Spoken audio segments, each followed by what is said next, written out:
Inaasahang petsa ni Coach Tim Cone para makabalik si Jamie Malonzo sa Gilas, Pilipinas at Barangay Ginebra.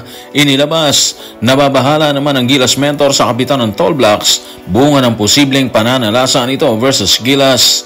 Itinampok naman ng FIBA si Mason Amos bilang player to watch sa kupunan ng Gilas ngayong second window ng FIBA qualifiers. Tutukan po natin ang lahat ng yan, pero bago yan, pakisubscribe, like and share na lang muna para pareho tayong updated. Sa kasalukuyan ay wala pa rin konkretong balita tungkol sa estado ni Jamie Malonzo sa Gilas at sa Barangay Ginebra. At sa kanyang huling pahayag, tila nagparamdam na si Coach Tim Cone sa posibleng pagbabalik nito sa aksyon, Gilas man or Barangay Ginebra. Narito ang pahayag ng Gilas mentor. Tutukan natin ang mga sinabi niya sa report ni Ruben Terrado sa Spain. Sa tingin ko, kailangan munang makabalik ni Jamie sa Ginebra at maging komportable muna bago makabalik sa lineup ng Gilas, Pilipinas. Sana mangyari yan sa loob ng isang buwan or dalawa. So base sa pahayag ni Coach Tim, wala pang target date yung pagbabalik ni Jamie Malonzo sa Ginebra at sa Gilas, Pilipinas. Wish pa lang niya yun. Wish niya na makabalik si Jamie sa aksyon sa loob ng isa or dalawang buwan sana. So ibig sabihin, wala pang kasiguruhan ng lahat kay Jamie Malonzo. Si Jamie na isa sa mga pwedeng magbigay ng magandang laban sa Tall Blacks dahil sa kanyang abilidad sa laban. Yung athleticism niya, yung rugged ng kanyang galaw, mapapakinabangan sana ng Gilas ngayon dito sa MOA Arena ngayong November 21 at 24. Sayang, di ba? Pero ganun talaga yun eh. Yung nakuha niyang injury sa isang laban sa PBA, ganun pala katindi ang impact nun. Hindi lang sa Gilas siya kailangan ha. Kailangan din siya sa Ginebra. Sa nagdaang Governor's Cup na talo sila sa TNT, walang excuse yun. Talo is talo ha. Wala nang anumang dahilan dyan. Outcoached and outplayed talaga sila doon. Pero iba syempre kung kumpleto yung team. Kung walang injured players. Sa kaso ni Jamie Malonzo, malaki sana yung magiging ambag niya doon kasama si Maya Gray at si Isaac Go na katulad niya, minalas din na magkaroon ng injury at kasalukuyang nagpapagaling. Anyway, wala pa rin saktong panahon ang kanyang pagbabalik sa Gilas kung saan isa siya sa mga naka-lineup na ayon kay Coach Tim, sobrang mahalaga sana ang papel na gagampanan niya dito.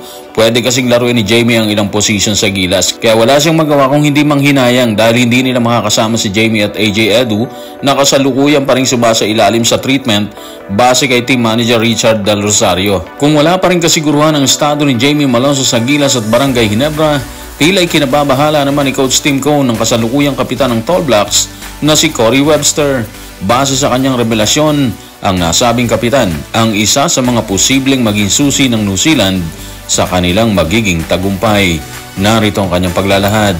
Tutukan natin si Coach Tim sa report ni Denison Ray Dalupang na Inquirer. Alam mo, andyan si Webster, yung NBA guy. Siya yung player na dapat nating bantayan dahil kaya niyang baguhin ang laban. Kapag uminit yan, tuloy-tuloy na yan. Medyo malaki problema kung sakali, di ba? Si Webster kasi, base kay Coach Tim, dire-diretso siya kapag uminit na. Ibig sabihin, kapag nakuha niya kagad yung rhythm niya, mahirap na siyang bantayan. Mahirap nang harangin yung magiging birada niya. In short, kailangan talagang bantayang mabuti para hindi siya makakamada dito.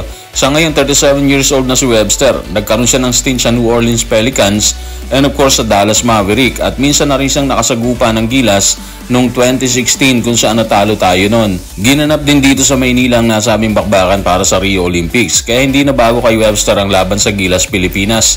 Nagtala si Webster ng 23 points sa 89-80 sa laban na yon. 9 points lang ang lamang nila sa Gilas na sinamahan ni Andre Blatz noong mga panahon na yon. Sa ngayon, meron siyang average na 6 points at 1 rebound sa NBL. Base yan sa inilabas na report ng Perth Wildcats ngayong 2024. Hindi ganun katindi yung stats niya dito sa NBL pero iba kasi yung international competition. Lahat nagbabago sa player kapag naglaro na sa international event. Kaya hindi batayan yung stats niya dito sa Perth Wildcats ng NBL para hindi natin siya seryosohin. Puputok at puputok yan kung makikita niyang may puwang sa basket. Habang tila nag-aalala si Coach Tim kay Corey Webster, inilabas naman ng FIBA ang mga player na dapat bantayan sa bawat bansa. At ayon kay FIBA, ang forward na si Mason Amos ang dapat bantayan sakaling makapasok siya sa hanay ng Gilas, Pilipinas, bunga ng kakulangan ng player sa pambansang kupunan. Kung bakit niya sinabi yan, narito ang kanyang pahayag.